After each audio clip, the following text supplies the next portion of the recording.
Salut les amis. Être grow, c'est un peu comme être un savant fou. On teste plein de nouvelles expérimentations pour trouver la solution qui va nous générer de la croissance. Quelles sont les bonnes stratégies à mettre en place? Quelles sont les méthodes qui marchent? Quel est le bon mindset à avoir?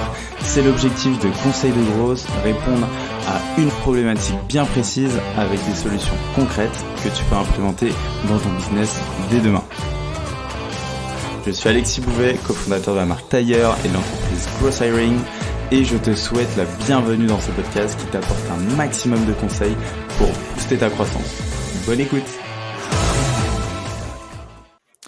Bonjour à tous, bienvenue dans un nouvel épisode de Conseil de Growth. Et aujourd'hui, on est en compagnie de Jordan, un des cofondateurs de Bulldozer.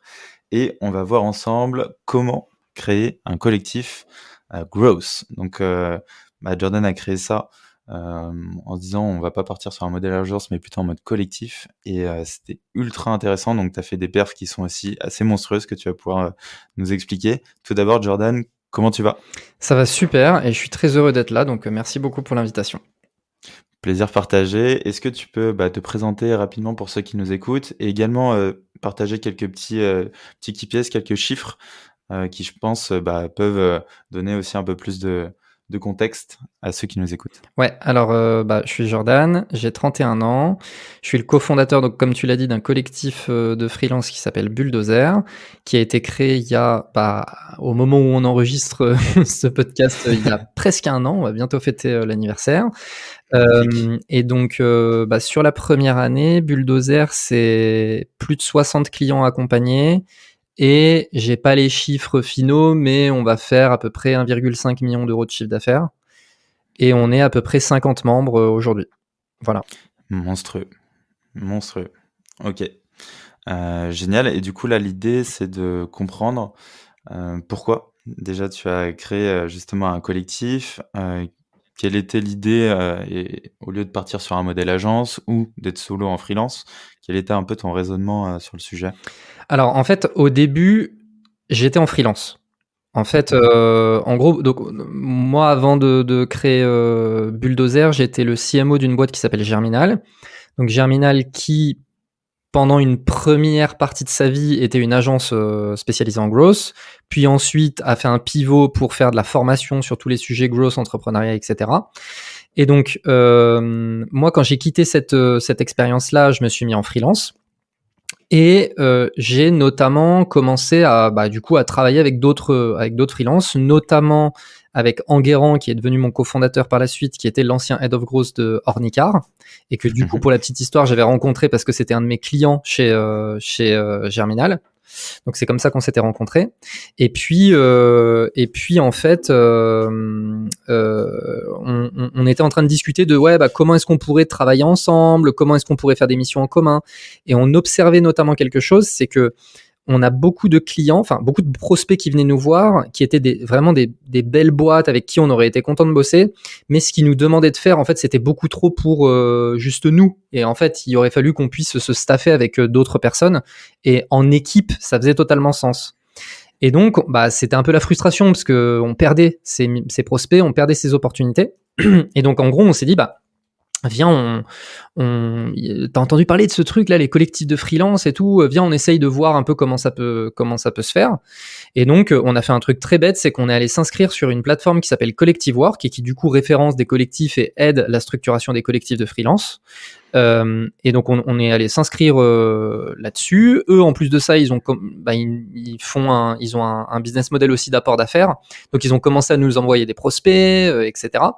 Et donc en fait, on a vu que il y avait une vraie appétence sur le sujet des collectifs, que du coup pour les boîtes qui cherchaient à faire de la croissance, c'était une vraie alternative aux agences traditionnelles. Et donc, on s'est fait prendre en fait par la croissance du truc, c'est-à-dire que on s'est mis à avoir beaucoup de clients, beaucoup de demandes, etc. Quand on a commencé à communiquer sur le sujet. Et en fait, c'est à ce moment-là où on s'est dit, mais en fait, il y a un vrai truc à faire avec ce modèle de collectif, il y a un vrai truc à faire avec Bulldozer, voilà.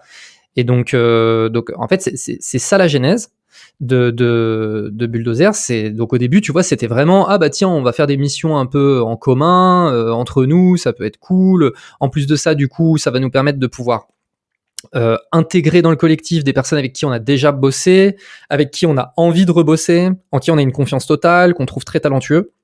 Et donc, tu vois, c'était vraiment ce truc de, en fait, on va faire des trucs en commun avec des gens qu'on trouve talentueux. Et c'était, tu vois, l'ambition, c'était pas plus que ça. Et en fait, vraiment, on s'est fait prendre par la croissance, la demande, etc., jusqu'à ce qu'on se dise, bon, en fait, ça vaut le coup de vraiment structurer les choses. Et donc, voilà. Ok, du coup, ouais, t'as eu un énorme fit, C'est ça. entre guillemets, avec le marché.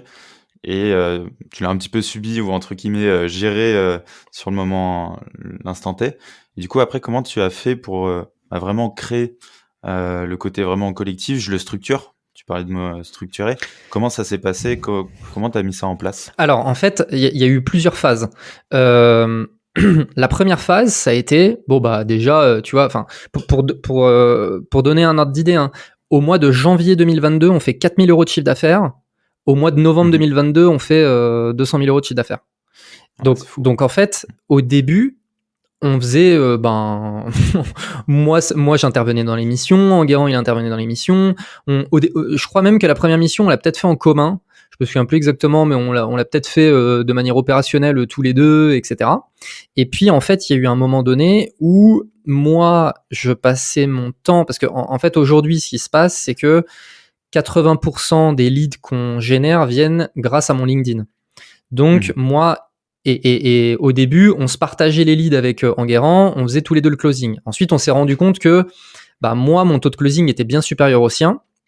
Donc, on s'est mis d'accord sur le fait que, en fait, c'est beaucoup plus intéressant que moi, je m'occupe de faire vraiment le taf de sales. Donc voilà, la première phase, c'est on se répartit un peu le boulot, blablabla. Ensuite, il y a eu la phase où, ok, on a des premiers apprentissages. En fait, c'est à moi de m'occuper de la partie sales, etc. Il y a eu un moment donné où moi, mon planning était rempli de calls de vente. Donc, à ce moment-là, on s'est structuré en se disant, moi, mon rôle, c'est de générer des leads et de les closer. Et à ce moment-là, Enguerrand, lui, il passait son temps à structurer des missions. C'est-à-dire que lui, il connaît tous les membres du collectif, il connaît leurs expertises, etc. Et du coup, il passait tout son temps à structurer des missions, en fait. C'est-à-dire que moi, je lui disais, ok, j'ai closé telle boîte, voilà leurs besoins. Donc, il faudrait idéalement qu'on mette telle et telle ressource sur cette mission. Et lui, il disait, ok, c'est bon, j'ai les bonnes personnes. Et du coup, il contactait les personnes du collectif, il structurait la mission, il structurait l'équipe. Et puis voilà. Et donc, tu vois, sur cette deuxième phase, on s'est mis tous les deux à prendre ces rôles où on n'est pas exécutant sur les missions, on n'est pas en opérationnel sur les missions. On a vraiment un rôle au niveau de la structure du collectif. Et donc, et ensuite, on est rentré dans une troisième phase. Cette troisième phase, c'est au moment où Léa est la troisième co-founder en fait de Bulldozer. Et elle, au début, elle faisait des missions en tant que head of growth sur les missions. Et en fait, c'est une ancienne CRO de boîte, donc elle s'y connaît grave en sales, etc. Et moi, il y a eu un moment donné où en fait, je ne pouvais plus gérer à la fois la génération de leads et à la fois le closing. Donc, je lui ai refilé le bébé sur la partie closing parce qu'elle est meilleure que moi, donc tant qu'à faire. Et donc aujourd'hui, tu vois, on a vraiment un rôle où moi, je m'occupe du marketing du collectif, Léa s'occupe du closing des prospects et Enguerrand s'occupe de toute la structuration des missions. Et aujourd'hui, tu vois, voilà, on a ces trois parties-là, et on est en train de rentrer petit à petit dans une nouvelle phase où on commence à se faire aider sur la partie financière, la partie administrative, etc. Parce que aujourd'hui, c'est nous qui jouons ce rôle-là, mais sauf qu'on peut pas tenir le rythme, tu vois. Donc puis on n'a pas les compétences. Donc on va se faire aider sur la partie financière, on va se faire aider machin. Là, on est en train de voir pour lancer des chantiers d'acquisition, on va dire, où du coup il y a des personnes du collectif qui vont travailler sur l'acquisition du collectif. Enfin, tu vois, là on rentre dans cette phase où ça y est, on est en train de vraiment se structurer et les choses sérieuses attaquent. Trop cool. Et du coup, il y a toute la chaîne de valeur du coup du prospect jusqu'à devenir client et puis après potentiellement qui recommande. Est-ce que toi, du coup, tu t'occupes aussi de cette partie accompagnement ou c'est directement Enguerrand quand il a la partie effectivement mission, il déroule la mission et fait aussi l'account management? Non, il y a des account managers. Il y a effectivement pour chaque mission, il y a un leader, donc il y a un head of growth sur chacune des missions. Et donc ce head of growth, c'est la personne qui lead. Après, Enguerrand est en backup de toutes les missions. C'est-à-dire que, je vais te donner un exemple concret. On a, par exemple, là en ce moment, on bosse avec Knorr, par exemple. Et en fait, au début dans la mission, on n'avait pas du tout identifié le fait qu'il y allait potentiellement avoir le besoin de travailler sur du packaging de produits. Et en fait, Knorr, parmi les éléments sur lesquels ils veulent tester des choses, en fait, ils sont en train de revoir leur branding, etc. Bref. Et en gros, nous, ils utilisent les méthodologies growth pour tester le marché, identifier des leviers, etc., etc. Et parmi les éléments, en fait, sur lesquels ils ont envie de faire des tests, ils se disent, bah tiens, ça pourrait être pas mal de tester des choses sur du packaging. Et nous, ça, c'était pas prévu à la base. Et du coup, bon, il s'avère que sur Knorr, c'est moi le head of growth. Et donc, Knorr, en fait, là, ok, finalement, on va tester des trucs sur le packaging. Je vais me tourner vers Enguerrand en lui disant, écoute, là, on a quelqu'un sur la partie design qui a jamais fait de packaging. Et donc, est-ce que tu pourrais staffer une nouvelle personne sur la mission qui a une expertise en packaging? Et donc, lui, il va me dire, ok, bah vas-y, pas de souci. Et du coup, lui, tu vois, son rôle, c'est vraiment d'être en backup et d'être le soutien technique si nécessaire. Ok, génial. Donc, à chaque fois, il y a un chef de projet, entre guillemets, dans le squad que vous créez pour chaque mission. Ok, très clair. Et du coup, en termes d'organisation concrètement au sein de la mission, parce que du coup, j'imagine que ça va être quand même assez compliqué de faire en sorte que plein de freelances travaillent ensemble, parce qu'on n'a pas forcément les mêmes méthodes de travail, pas forcément les mêmes outils. Est-ce que vous arrivez à trouver un point commun ou des outils communs sur lesquels ils se retrouvent? Comment ça se passe? En fait, c'est là où nous, on veut se mettre un peu en opposition aux agences, même si c'est un peu quelque chose qui tend à changer. Mais nous, on vend de la compétence. En fait, bon, du coup, ça va me permettre de parler un peu de la vision. En gros, nous, on est l'alternative aux agences. D'accord. Pour nos clients, c'est vraiment comme ça qu'ils l'envisagent. C'est-à-dire, il y a les agences d'un côté et les collectifs de freelance de l'autre. Donc, pourquoi choisir l'un versus l'autre? Donc, moi, je vais te faire mon petit pitch de vente. Là, je vais passer en mode vendeur, mais bon, voilà. En fait, le truc, c'est nous, qu'on soit des agences ou un collectif, ce qu'on vend, c'est de la compétence. C'est-à-dire, moi, je suis une entreprise, j'ai pas la compétence, et donc je vais externaliser le fait que la gestion de mes campagnes publicitaires, mon SEO, etc., parce que j'ai pas la compétence, et du coup, je vais m'appuyer sur des experts qui vont être capables de le faire. Le problème, c'est qu'aujourd'hui, la compétence, dans les milieux marketing, growth, etc., elle est extrêmement rare, et elle est extrêmement précieuse. Et en fait, elle est précieuse et elle est rare. Pourquoi? Parce que globalement, c'est des compétences qui ont été créés, on va dire, et qui ont vraiment eu un boom au moment où c'était le boom des startups globalement aux alentours de 2017. Donc les growth, ils ont rejoint des top startups, etc. à ce moment-là. Maintenant, ils sont super chers sur le marché. Et donc le fait qu'ils soient super chers sur le marché, il y a deux choses que ça génère. C'est soit ils ont été complètement loqués dans des entreprises avec de l'equity, des gros salaires, etc.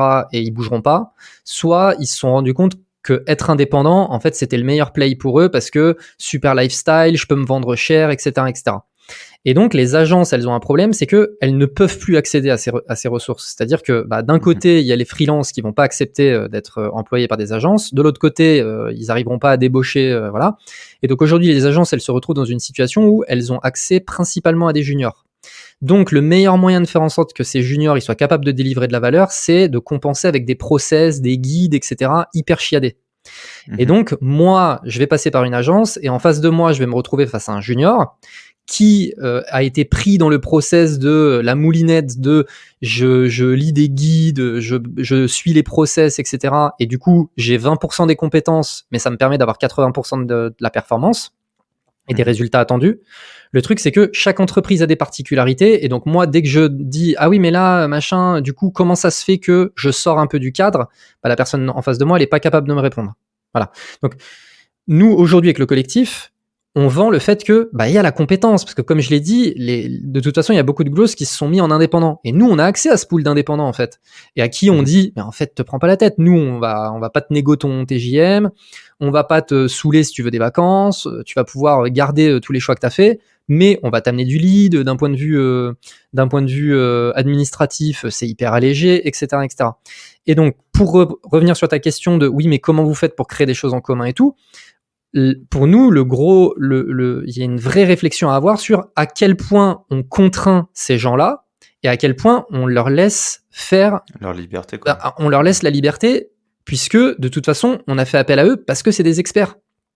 Et donc aujourd'hui, en fait, là où on essaye de poser des cadres, c'est la fiche de suivi client. Tu vois, on a une fiche de suivi client, Bulldozer.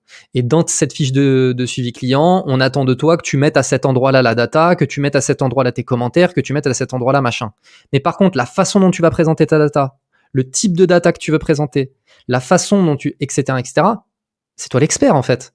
Donc, ça va peut-être être différent d'une personne à l'autre, mais à la fin, la valeur, elle sera énorme dans tous les cas.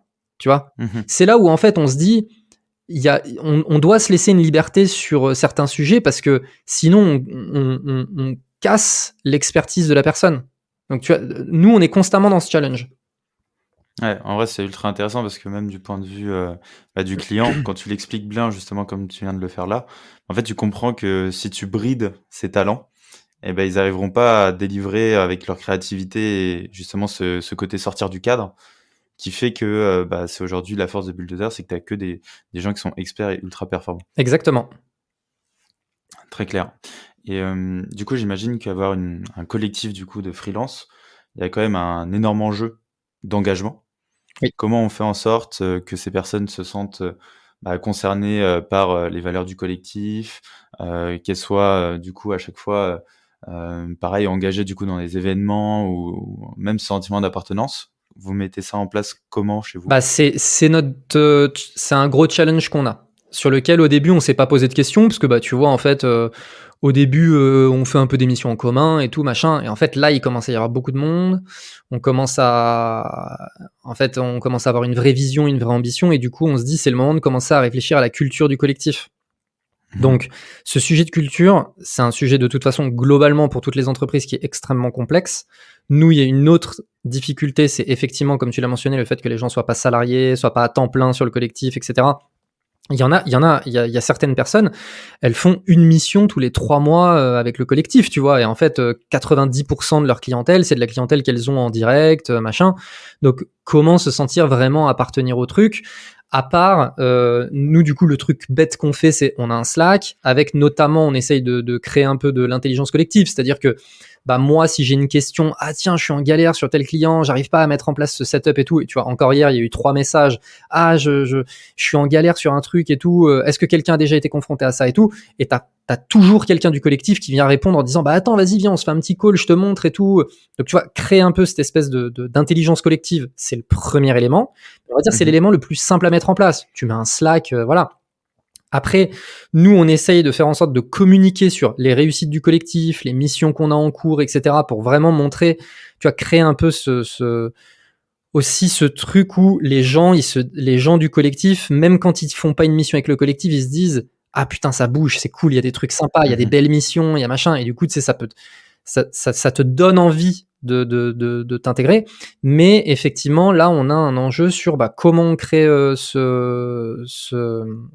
cette culture. Je t'avoue qu'on n'a pas encore les réponses. On a beaucoup réfléchi. En fait, on a réfléchi à beaucoup de choses, mais on a mis peu de choses en place parce que là, du coup, on s'est fait un peu écraser par la croissance, donc on était un peu dans le rouleau compresseur. Donc là, pour la rentrée, on va sûrement. C'est une des raisons pour lesquelles on se structure, hein, mais c'est pouvoir réfléchir à ça. Pour tout te dire, j'ai fait tu vois, dans mon podcast Conquête, j'ai invité, c'est le prochain épisode qui sort avec Olivier Ramel de Kimono, justement parce que je l'ai fait venir dans mon podcast en lui disant, voilà, là, moi, on est en train de réfléchir à mettre en place une culture pour le collectif. Aide-nous, enfin voilà, toi tu connais le sujet, c'est quoi les piliers d'une bonne culture et tout, et du coup voilà, c'est justement parce que c'est notre sujet du moment. Donc aujourd'hui j'ai pas de réponse, mais effectivement c'est un challenge. Ok, c'est le challenge, trop cool. Parce qu'effectivement, je pense que si tu arrives à craquer ça, parce que c'est vraiment très dur en vrai, je le vois, les communautés déjà c'est compliqué à faire. En plus, si tu as des personnes qui sont de base très indépendantes, libres de nature, c'est encore plus compliqué de les rassembler, entre guillemets. Donc franchement, ouais, non, trop beau challenge, et carrément chaud d'échanger après quand tu auras tes réponses. Avec plaisir. Trop bien. Je me demandais aussi, sur la partie vraiment se marcher dessus, ça peut arriver, tu vois, souvent quand on travaille avec des freelances, etc., en collectif, du coup, il y a Bulldozer, du coup, qui va centraliser les missions, et après, du coup, tu as des freelances qui vont travailler en squad. Est-ce que ça t'arrive que, justement, il y a des freelances qui passent en direct avec un client, et du coup, tu perds un peu de business? Est-ce que c'est quelque chose qui t'arrive aujourd'hui ou pas du tout? Non, pour une raison simple, c'est que nous, en fait, nos offres. En fait, la force du collectif, c'est justement de pouvoir avoir accès à un truc auquel tu pourrais pas avoir accès si tu passais par un freelance seul. Tu Mhm. vois? C'est-à-dire que si tu viens me voir et que tu me dis j'ai besoin de quelqu'un pour gérer mes Facebook Ads, je vais te dire mais pourquoi tu veux un collectif? Il y a des Mhm. freelances experts en Facebook Ads. Moi, regarde, j'en ai dans mon collectif, je vais te faire une intro, puis tu deals direct avec lui ou elle, tu vois. Ok. La force du collectif, c'est d'avoir accès à ce que moi j'appelle un dispositif complet. C'est-à-dire, tu as besoin d'une équipe ou tu as besoin de plusieurs compétences qui vont se compléter. Mhm. Euh, et c'est ça en fait la force du collectif, tu vois. C'est pas vraiment. Quand il y a des gens qui viennent me voir et qui me disent je veux quelqu'un pour gérer mes Facebook Ads, je dis bah moi je vais te faire une intro à quelqu'un. Et tu vois par exemple on a une offre sur le paid. Et du coup l'offre sur le paid c'est quoi? Nous notre offre c'est on te gère 3 canaux payants et on va gérer aussi toute la partie créa. Et là, Ok. tu vois, ça fait sens. C'est-à-dire que bah, tu as ton média buyer. En plus, des fois, tu peux en avoir plusieurs parce que selon le niveau de dépense que tu as, bah, tu vas avoir un média buyer spécialisé en Facebook, Insta, puis tu vas avoir un autre média buyer spécialisé en Google, par exemple. Et puis, tu as des designers, tu as un motion designer, tu as potentiellement un vidéaste. Et en fait, ça, tu vois, un seul freelance, il pourrait pas tout faire. Mhm. Et c'est ça la force du collectif. Donc aujourd'hui, on n'a pas ce problème parce que, bah, du coup, tu vois, c'est juste une autre proposition de valeur. Ok, ouais, je vois. Ultra clair. Et du coup, là, si tu devais nous confier un peu tes retours d'expérience positifs comme négatifs de l'aventure, si tu faisais un peu la rétrospective comme si c'était la fin de l'année qui approche, quels sont un peu les enseignements que tu en as tirés? Alors, déjà, euh, je confirme ma vision qui est de dire, quand on est un collectif, c'est beaucoup plus simple d'accéder à de la compétence. Ouais. Donc ça c'est le premier point positif, c'est que effectivement ça vient confirmer ça. Tu vois, j'en parlais par exemple avec Théo Lyon qui a Kudak, où en gros je lui disais, je lui expliquais un peu tout ça. Alors tu vois, c'est assez marrant parce que du coup je lui tiens ce discours-là alors que lui il a une agence. Mais Ouais. mais tu vois, il me disait mais vous êtes combien? Je lui dis bah là on est à peu près 50 et je lui dis on est d'accord que toi en modèle agence en un an t'aurais pas 50 personnes. Et il m'a dit ah non mais mec, mais en agence normale passer de 0 à 50, laisse tomber, tu sais. Bon, lui, il y est arrivé en 2 ans et demi, je crois. Mais il Mhm. m'a dit, mais ça a été, c'est l'horreur, quoi. Et nous, en fait, c'était rapide, tu vois. En revanche, il y a quand même un truc, c'est que il y a une vraie pénurie de talent. Et donc là, Mhm. on arrive à 50 et en fait, on pensait que on avait accès, tu vois, il y avait un puits sans fin de talent disponible sur le marché. Et nous, on était là, ouais, bon, bah, on est passé de 0 à 50 en 6 mois. En réalité, à partir de 50, tu sens que tu commences déjà à toucher un peu une limite. Et que là, Mhm. bon, bah, c'était facile de 0 à 50, mais là, ça devient quand même un petit peu plus compliqué. Et surtout, un truc, c'est que de 0 à 50, donc tu vois, tu as peut-être 20 missions qui tournent en parallèle. Bon, bah, 20 missions qui tournent en parallèle, ça commence déjà à devenir dur, notamment pour Enguerrand. Donc là, après, rajouter des personnes dans le collectif, les tester sur des missions et machin, tout de suite, là, tu vois que ça commence, il faut passer un nouveau cap en termes d'organisation. Donc Mhm. ça, c'est un peu l'apprentissage que j'ai, c'est que ça résout les problèmes, mais ça résout pas tous les problèmes. Tu vois, c'est qu'il y a quand même ce truc à avoir en tête, c'est que il faut pas non plus s'emballer et être naïf. Ça, c'est le Mhm. truc important.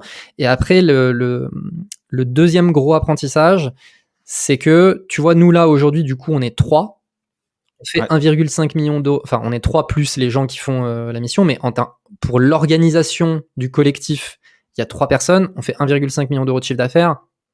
Donc, enfin, je veux dire, tu vois, niveau densité, souvent on parle de densité de talent et de densité d'équipe et tout. Bon, on est 3, 1,5 million d'euros de chiffre d'affaires. Le gros apprentissage, c'est quand même, bah, si on est focus sur uniquement les trucs qui génèrent de la valeur, et nous, les trucs qui génèrent de la valeur, c'est générer du lead, closer du lead, organiser des missions, bah, en fait, ça tourne, tu vois. Mhm. Ouais, t'as pas besoin d'être 80, quoi. Il n'y a pas besoin d'être 80, tu vois. Je veux dire, il y a des boîtes qui font autant de chiffre d'affaires que nous, elles sont 25 Mhm. salariés, plus des freelances qui les aident et tout. Et je me dis, mais que font les gens, en fait? Après, comme je te disais en off juste avant, Je suis un peu cramé là, j'ai hâte d'être en vacances. Tu vois, mais là, on est en train de passer un nouveau cap où on se structure. Mais ok, tu vois, on va avoir une freelance sur la partie office manager, une freelance sur la partie finance. On va sûrement avoir quelqu'un sur en mode executive assistant, voilà. Et puis en fait, je sais qu'on sera capable de passer un nouveau palier de malade juste avec une équipe ça de cette avec taille, tu deux, vois. trois éléments. Et tu vois, C'est parfait. l'office manager va travailler 2 jours par mois, la finance manager, elle va bosser 2 jours par mois. Enfin, tu vois. Ouais, c'est incroyable. Ouais, non, mais c'est ça qui est fou, c'est parce qu'en fait, en plus, mine de rien, travailler avec des bons freelances qui font le taf et justement à une courte durée, bah, tu as tous ces problèmes que tu enlèves du salarié, que tu vas devoir payer sur du long terme, les cotisations, etc. Donc, tu as aussi cette flexibilité si jamais bah, il y a un partenaire qui marche pas bien, quoi. Bah oui, totalement. Bah après, de toute façon, tu vois, j'ai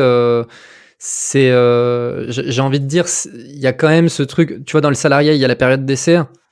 Ouais, On a exactement la même mentalité concernant les freelances, tu vois. Enfin, il faut quand même être honnête. Mais l'avantage, c'est que aujourd'hui, je dirais que 70% des personnes qui font partie du collectif ont été cooptées. Et donc, ok. moi, si je te fais confiance, si je vois que tu es quelqu'un de bon et que tu vas me dire, vraiment, je te recommande cette personne, je vais te faire confiance. Bah ouais. Parce que tu sais, il y a un truc, j'aime pas trop ce genre d'expression, mais en fait, elles sont vraies. Il y a un truc qui dit les A players embauchent des A players, les B players embauchent des C players. Je sais pas si tu connais ce Mhm. truc. Ah ouais, si, Et, ouais, trop bien. et tu vois, c'est vrai en fait. Mhm. C'est-à-dire qu'un A player, en fait, il va comprendre que faire venir des gens meilleurs qu'eux, ça peut que être positif parce que ça va eux aussi les aider à progresser, etc. Quand tu es un B-player, tu te sens constamment un peu. C'est les jeux de politique dans les entreprises, c'est là où tu le vois le plus souvent. C'est le jeu de politique de vas-y, je vais faire venir cette personne-là, comme ça je vais pouvoir devenir son manager et comme ça machin. Et tu vois, Mhm. non, si tu es un A-player, tu fais venir des A-players. Et nous aujourd'hui, ben, on a l'impression d'avoir que des A-players autour de nous. Magnifique. Que des numéros 10 dans la C'est team. ça. Trop cool. Génial, on arrive à la fin de l'épisode. Déjà, c'était ultra riche et ultra intéressant. Surtout que c'est un nouveau modèle qui naît. Et franchement, bravo déjà Merci. pour ce que vous avez fait. Est-ce que tu as un dernier conseil d'amis pour ceux qui nous écoutent pour finir l'épisode? Bah, je vais peut-être compléter mon dernier point en disant, et notamment parce que on parle de growth, mais parfois le truc gagnant en growth, c'est simplement le bon sens. Et chercher à tout prix le dernier outil, le dernier hack, le dernier machin, franchement, souvent ça sert à rien. Mhm. Et le bon sens, c'est ce qui gagne. Et nous, tu vois, par exemple, aujourd'hui, avec le collectif, si on parle d'outillage, c'est un truc qui peut intéresser peut-être certaines personnes, parce que c'est souvent Ouais. les outils, ça plaît bien, tu vois. On a un Notion, un Slack, celle-ci, sur toute la partie sales, etc. Moi, j'ai Folk sur la partie CRM perso, mon LinkedIn, et basta. Et avec Ouais. ça, on gère un business. Ouais, c'est fou. Et, Ouais, je et suis tu vois, entièrement d'accord. en fait, Mhm. conseil d'amis, c'est arrêter de vouloir régler des problèmes que vous n'avez pas encore. Mhm. Et ça, c'est vraiment un truc puissant. Les gens, ils anticipent des problèmes qu'ils n'auront jamais. D'ailleurs, j'ai prévu de faire un post LinkedIn là-dessus. Tu sais, c'est une expression d'une femme que j'avais vue. Je sais plus exactement c'est quoi son post, mais en gros, elle sur Twitter, une américaine, bref, qui bosse. Je me demande s'il n'y avait pas product manager ou chief of product, un truc comme ça pour des grosses startups. Et en gros, elle avait fait un post Twitter en disant moi, ce que j'adore régler, c'est les yachts problèmes. Les yachts problèmes, c'est quoi? C'est les problèmes que les gens, ils anticipent, mais qui se produiront que le jour où ils seront sur leur yacht en train de jeter des billets, tu vois, depuis le truc. Et en gros, c'est oui, mais qu'est-ce qui va se passer le jour où on aura 10 millions d'utilisateurs? Bah écoute, t'en as déjà pas 10, donc passe déjà le cap des 10 et puis on verra pour les 10 millions, tu vois. Mhm. Et du coup, les gens, ils anticipent. Ils commencent à anticiper le fait de régler ces problèmes-là. Mais qu'est-ce que tu racontes, tu vois? Et nous, en fait, ben, on a installé celle-ci il y a 1 mois et demi. Enfin, on a fait le premier million d'euros de chiffre d'affaires sur Notion, tu vois. Ouais, c'est magnifique. Mhm. Et voilà, en fait, mais sauf que là, on commence à vouloir se structurer, etc. On a besoin de signature électronique, de mettre en place des contrats. Passons sur celle-ci, et puis voilà. Mhm. Ah ouais, clairement. Dernier conseil Entièrement d'amis, voilà. d'accord. Très très sage. Parfait. Bah, merci à toi, Jordan. C'était vraiment cool. Et bah, avec plaisir. On se dit à très vite. Bon courage, bonne fin d'année. Merci, toi aussi. Repose-toi bien. Passe de bonnes fêtes. Salut. À plus. Ciao, ciao. J'espère que cet épisode t'a apporté de la valeur. Si tu veux me motiver et me soutenir pour faire encore plus de contenu, tu peux mettre 5 étoiles sur Apple Podcast et me confier tes problématiques en commentaire. Tu peux aussi le partager autour de toi si tu penses qu'il peut aider. On se retrouve la semaine prochaine pour un nouvel épisode. En attendant, prends soin de toi.